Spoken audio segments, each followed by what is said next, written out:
much more complex. They have nervous, circulatory, and digestive systems, including a brain, heart, and intestines. Wow.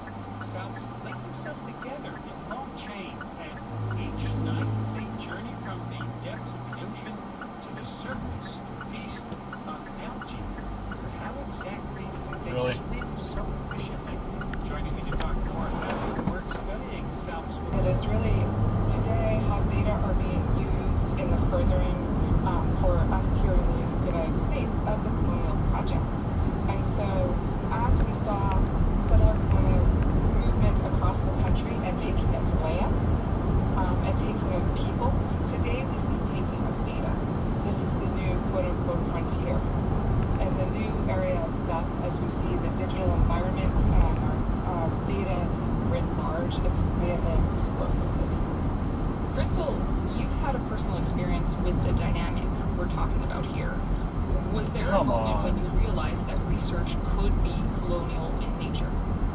So, I've actually been a graduate student for a really long time, and one of my first degree programs was actually cancer biology, and I had the distinct honor of interviewing at some of the top-ranked institutions in the U.S. What are you doing? At one institution, I just saw Jesus fucking Christ. cancer biologists having an ego measuring. He knew how to sail the ship. He knew the ins and outs of the waterways of the Low Country. And personally, he was in his low 20s, 23, 24. He was married. He had 2 young children. And he was just a father, husband. He loved his family. And he knew that just the reality was that his family, his children, his soul,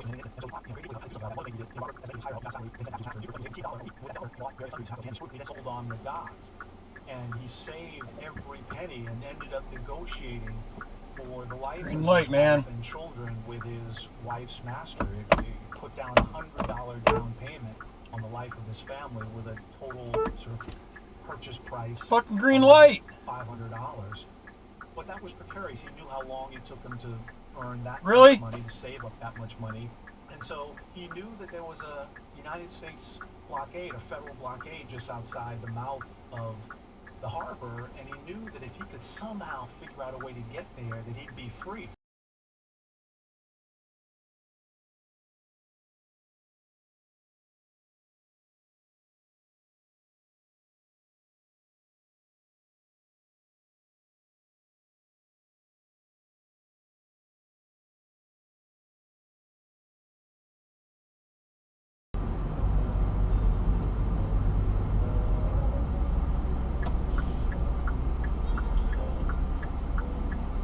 The hell kind of bullshit turn is that?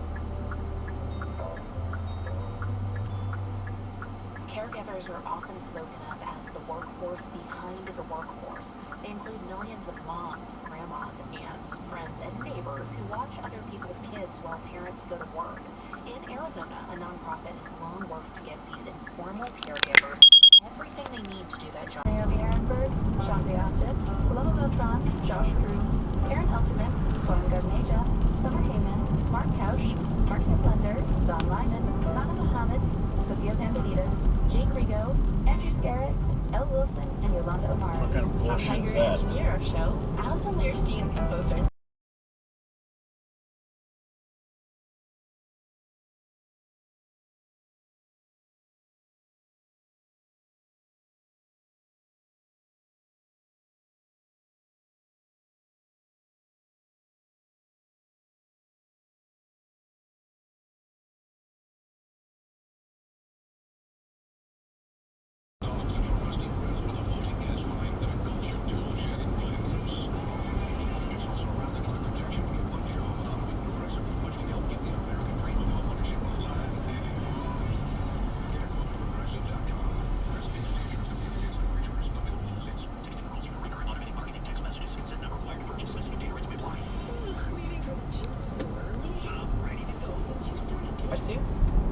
Yeah, I was somewhat surprised. I thought he was going to stick it out.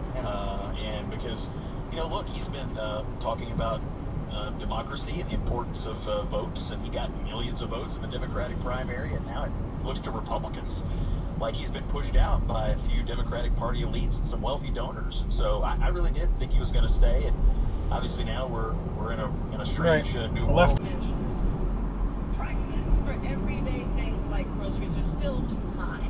You know it and I know it. And later today in North Carolina, she's going to unveil more details about her plan, in which she's expected to expand the child tax credit and really focus on cutting expenses that are top of mind for voters, things like healthcare, housing, and groceries.